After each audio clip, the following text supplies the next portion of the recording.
Good morning, everyone. Good evening, good afternoon, wherever you are, and welcome to this week's Weekly Energy Boost. My name is Elisheva, and together with Eitan, we are going to share with you the gift of this week, which is choosing internal freedom over external freedom. And this is a lead up, as we shared last week, to the cosmic window that we call Pesach or Passover, that every day this week is providing us with a unique opportunity to take control of the coming year. And then at the end of this week, on Saturday night, we shift into a week of freedom. According to Kabbalah, in the same way that the Israelites were able to leave the slavery in Egypt 3,500 years ago, we can access the same cosmic window they did back then and achieve our own personal freedom. But in order to do that, we need a plan. We need a strategy. We need to understand what it is that we are enslaved to. And that's what this week's episode is all about. Weekly Energy Boost is a 7-day spiritual weather forecast where we provide our listeners with the most practical and powerful tools to navigate the coming 7 days. We do that by gleaning through the teachings of Kabbalah, extracting the right wisdom and the right tools that will help you take advantage of this week's gifts, as well as to prepare you for the potential pitfalls.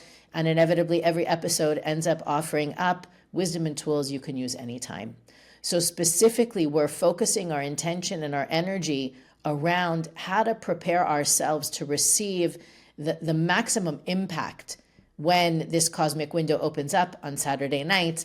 But if we don't, and there's even a phrase in the teachings of Kabbalah, if you don't prepare, it's as though almost, you miss the party. So we're always about preparation, intention, strengthening ourselves, reinforcing ourselves.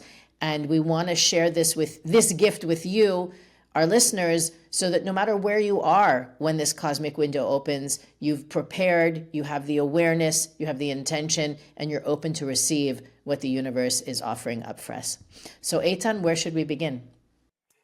First, to connect with the idea that this coming Saturday night, which is the night of Pesach, the night of the Seder, the night of Passover, for 24 hours, we have this cosmic opening that doesn't matter what level we are spiritually, doesn't matter how evolved we are, how intelligent we are, how knowledgeable spiritually, we have an opportunity to receive the gift of true freedom.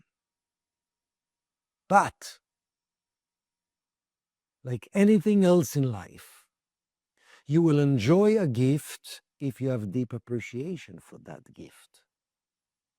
So the days before Passover, this is the time that we question ourselves, wow, where do I need the gift of freedom in my life? And there's two aspects of freedom, external and internal. Everybody knows I would like to be free from financial stress. I would like to be free from a negative boss. I would like to be free from fights and negativity between me and someone else, but that's external freedom. If the Creator will help us and will get rid of all the external forces and external situations in our life, include sicknesses that causing us to feel stress and not free, that's not going to be the source of true happiness and true joy. Kabbalistically, we came to this world to achieve freedom of our spirit, of our soul. And that's what the preparation of Passover for, and that's what's available in Passover. Means we all have areas in our life that we are slaves to our fears, to what people think of me, to reactive behavior, to addictions, to negative thoughts that I cannot let go of, to negative movies and stories in my mind about myself and about others, to patterns of judgments, to attachment, to pleasure that don't really serve me. It's only internal. So really, while all of us would love, especially those in a spiritual path, to access my soul, to access my love, to access my trust, in spite of that, all of us are slaves to our opponent, to our negativities, to our thoughts. And this week is the process to truly journal to ourselves and ask and open my desire and my true prayer. Please, the Creator, allow me to release my attachment to this illusionary energy that doesn't serve me. Because more you prepare yourself before Passover and you realize what is the real internal bondage, more in the night of Passover you can receive the gift of freedom. What's So interesting now, for me about this teaching is that the the way that our inner critic or the voice of our opponent yes, often presents itself is that it has our best interests in mind, right? So as you're sharing different ways, different things we can be enslaved to, other people's perceptions, our job, our family, the big and small addictions we might have, there's also that voice that tells us it's not that bad. Other people have worse things. It's not harming anybody but you. In the long run, it'll be fine. That there is this mechanism that we all have inside of us that tells us, don't do the work, or I'm relatively a good person. I it cancels itself out. And I talk to a lot of people. I know you talk to a lot of people too. And sometimes even that voice brings you to a place of it's not that bad. So I'm gonna like take its power away by pretending it's not there, not giving it too much energy, not engaging with it. And I feel that one of the gifts of this time is that it feels intense, not because we're doing something wrong or not because we're attracting chaos to our movie, but rather the universe wants us to feel like we can't stand it anymore. So I know many of our listeners are probably feeling like, wow, the last week or two has been so intense. So, I'm not myself. I'm so judgmental. I'm so controlling. I'm so sensitive. I know a lot of people have felt like they're overreacting. The reason we feel that way in this time is so that when that window opens up on Saturday night, that we are so clear on how desperately we need to be free of this issue. Because if we were apathetic about it, it's not that bad, it's not that good, we'll stay in that invisible jail that we're sitting in, allowing ourselves to be entrapped by those limitations. And a lot of the messages that we've been sharing over this past year is all about connecting to our limitless potential. That there is, that voice inside that tells you you'll never be that successful, it's going to be too hard, what if you fail? That mechanism that we call in Kabbalah the opponent or the ego is there not so that we'll listen to it. It's so that we will shut it down, that we will ignore it, that we will rise above it, that we will choose a higher perception of what's going on other than that story. And Pesach is about that, tapping into the true voice, the unlimited self, the part of us that knows not only it's going to be okay, it's going to be unbelievably blessed and beautiful, and to stay connected to that force, that force within me. It's not outside of ourselves. And I think that's part of breaking down the misperception that I need to do these things externally so I can achieve those things externally. When my inner world will shift to a state of greater freedom, I will then see that those limitations I perceived before are an illusion. I will see that those people's influence over me are an illusion, but it starts with the internal part. And that's really what this week is all about. beautiful. So this morning we had a little study with a group of friends. And we try to each one share what is the internal freedom I would like to achieve. And the way we started, everybody in his turn speak about some of the external challenges that they're going through in these last few days. So for example, someone says that they're going to major financial stress and that certain expectation that money will come last week, and because it did not, it brings so much stress, so much worry, so much obligation around the families and around business, and as a result they're stressed, they're not present. So everybody was clear about what would be the external freedom. I would love to see the money. I would love to be able to take care of my obligations. I would love to be in the flow. I would love to be able to focus on all of that. That's external. And then we get deeper. And that person shares, okay, so what is the internal freedom around those challenges you would love to achieve? Because that's what it's up to us to work on. That's the gift of Passover.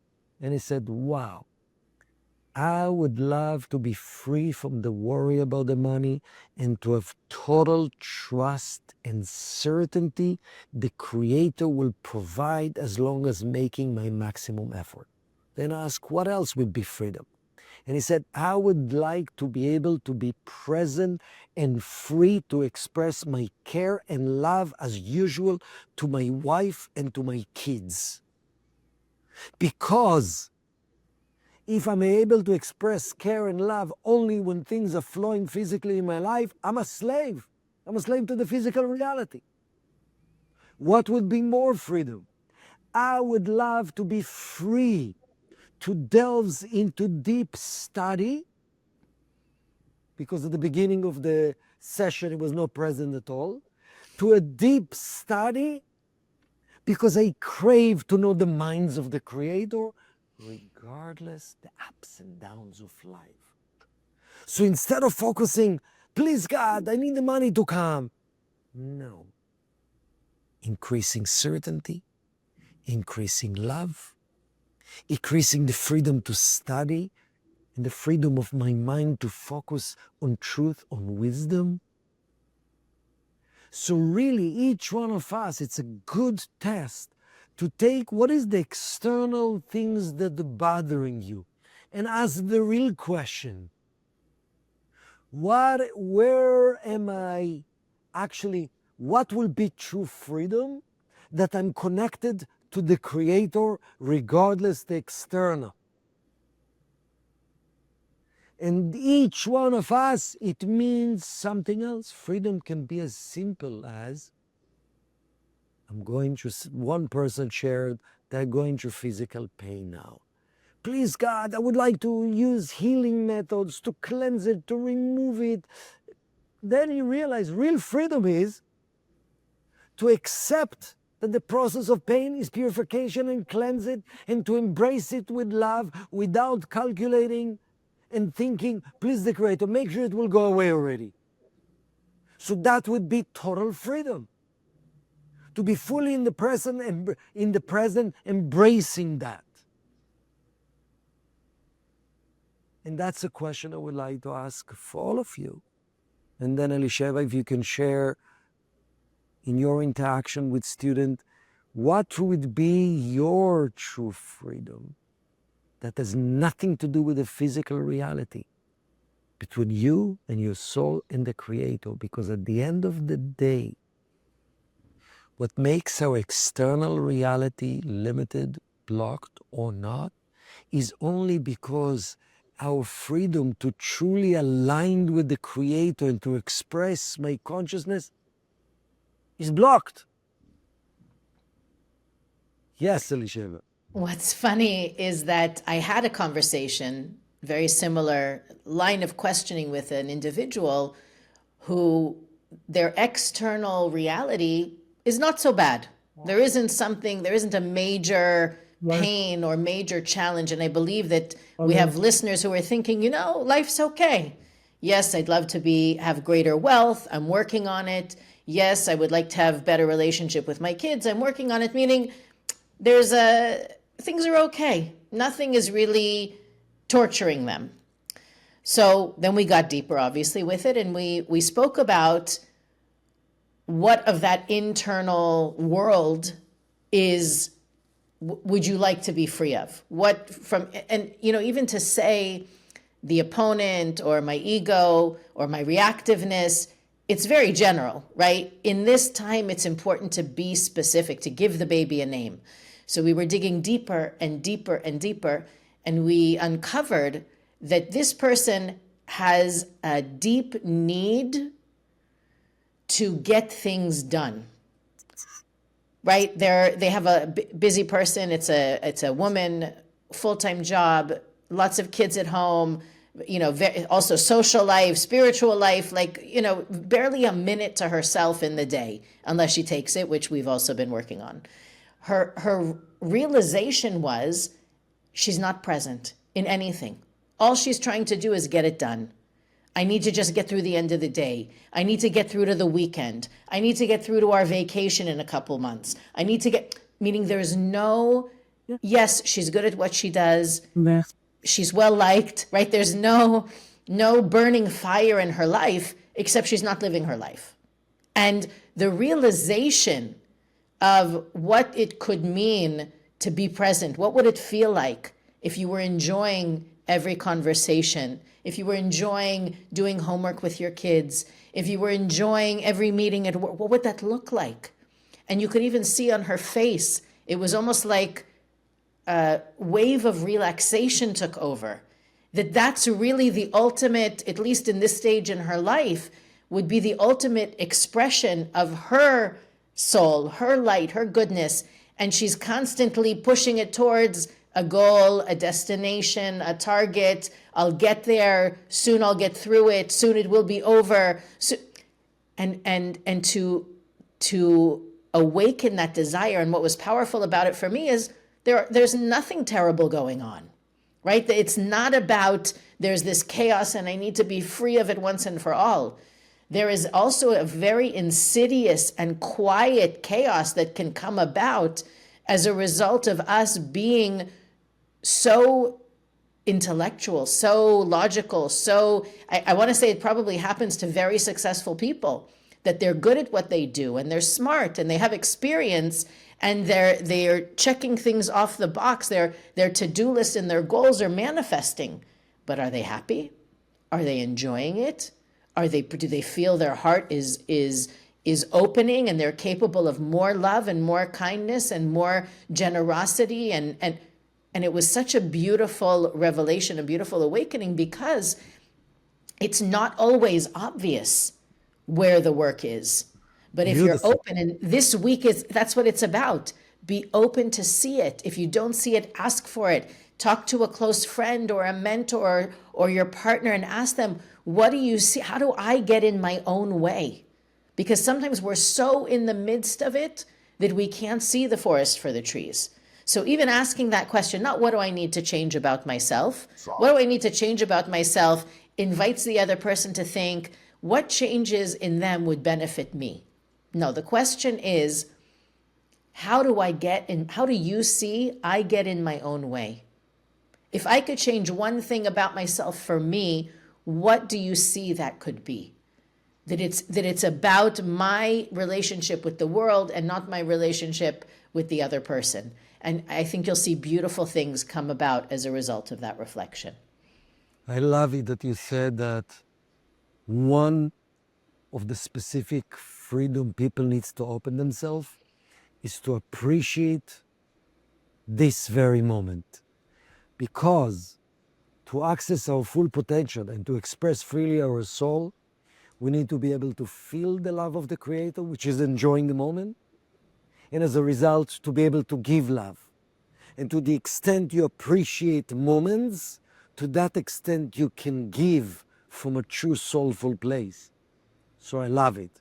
Another thing that you mentioned, that when life seemed to be okay, so part of the bondage is settling for less.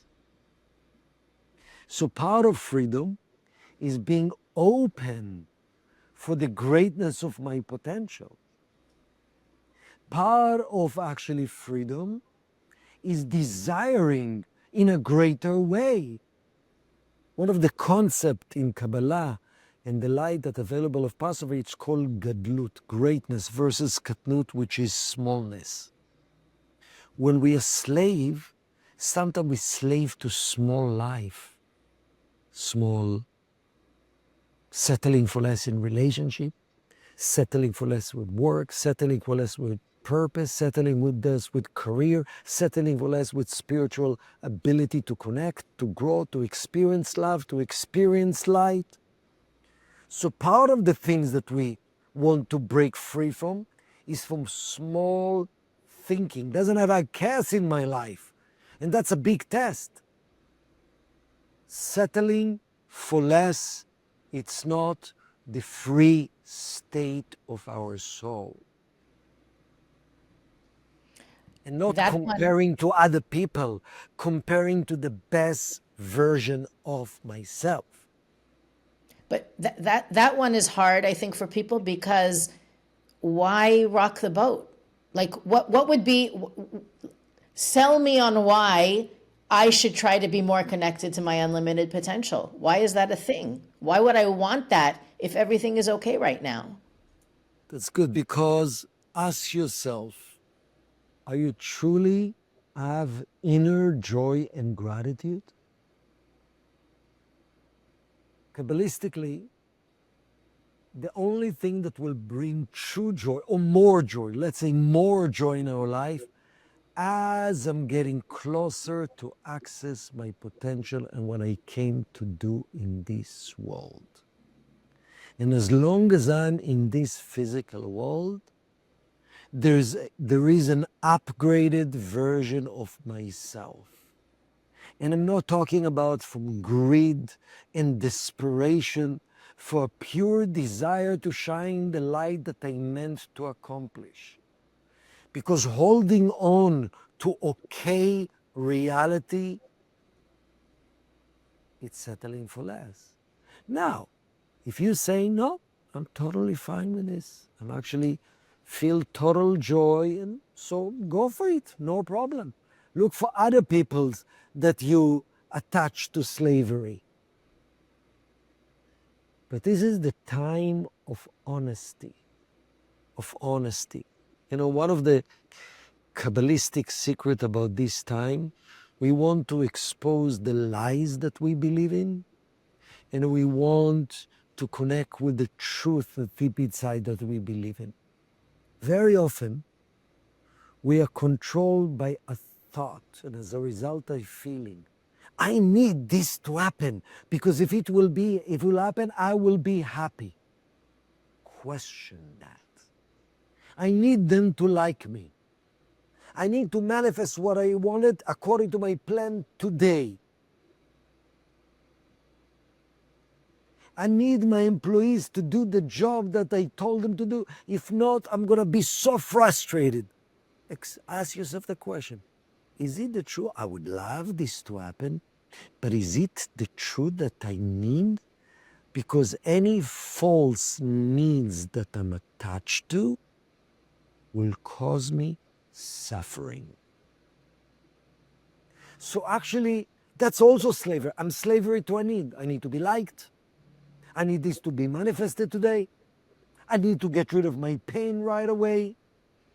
I need them to listen to me. I need them to change. Question if that need comes from soul or from ego.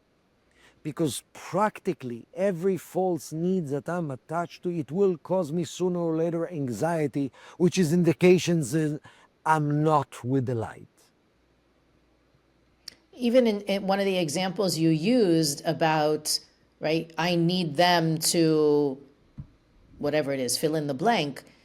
I feel like that mentality or that mode is something we're all subject to, but in different ways. So for example, you may work in a job or even live in a live in a family where there is a perception or this is how we do things, a mentality, let's say, that you've accepted that's not accurate.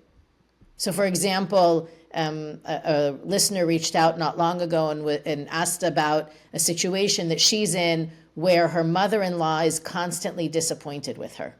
And I love this one because it seems normal and not unusual and not unreasonable, right? She doesn't like me, or she doesn't like my cooking, or whatever. There's something about her that it's bothering her and she's unhappy with me. What should I do? So I in answering this listener, and I feel it's really relevant in this time where we're looking at how things outside of us affect us, control us, enslave us, is that whenever she was around her mother-in-law, which was at least once a week, according to what I understood, she was not herself. She was not present. She was preoccupied with pleasing her mother-in-law or her husband needing to make it okay with her mother-in-law. Anytime someone's presence, their words, their actions make us feel this way or that, they are the cause and we are the effect. They are the slave driver and we are the slave. So even if it isn't something earth-shattering that, like you said before, it's not causing major drama or chaos, but I allow something outside of myself to control me, and it might even seem beneficial. I'm a nicer person when they're there because I'm worried they're watching me. How's that a bad thing? It's a bad thing because you are not your authentic self. You are doing something because someone else is making you feel this way or that. It's like saying, this is my car, but you drive it. You're not the driver. Just because you own the car, you're letting someone else drive it. So pay attention to, as you live your life through this week, be mindful of those personalities or those dynamics that you let, you know what it really is? It's like a costume change. Oh, my mother-in-law's coming over. I have to put this costume on now. She's gone. I can take the costume off. I'm going to work. I got to put the costume on.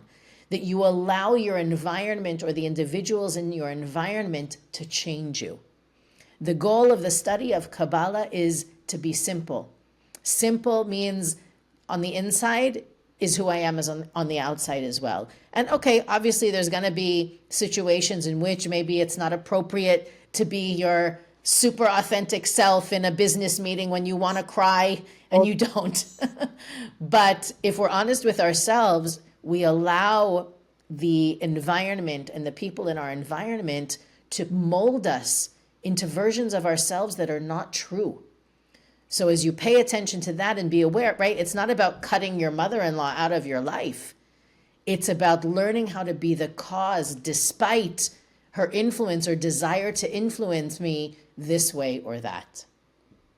So you're saying it's not really the mother-in-law, it's my belief that I need my mother-in-law to like me. That Right. causing anxiety, that causing me to change costumes, that causing me never to be happy, even though if she like me, because I'll be stressed out, does she or not? And that's illusionary needs. It's not the truth, because needs that comes from the soul will cause joy. Needs that comes from the ego, connecting to the false me, and will not cause. So actually anything that made me anxious, unjoyful, maybe there's no chaos outside, but something bothered me. Question your perception. And for me, that sentence works.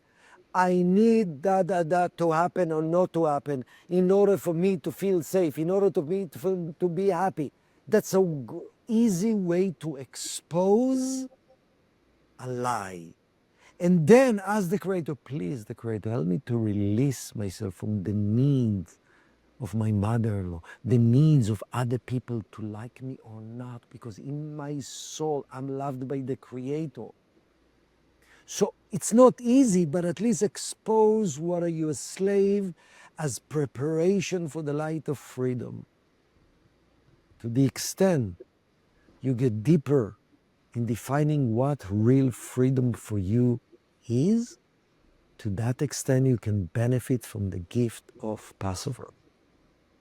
Beautiful. And we'll, on weeklyenergyboost.com, we'll include additional resources for our listeners, whether you are celebrating Pesach, Passover, or this is the first time you're hearing about it and you're interested in learning more.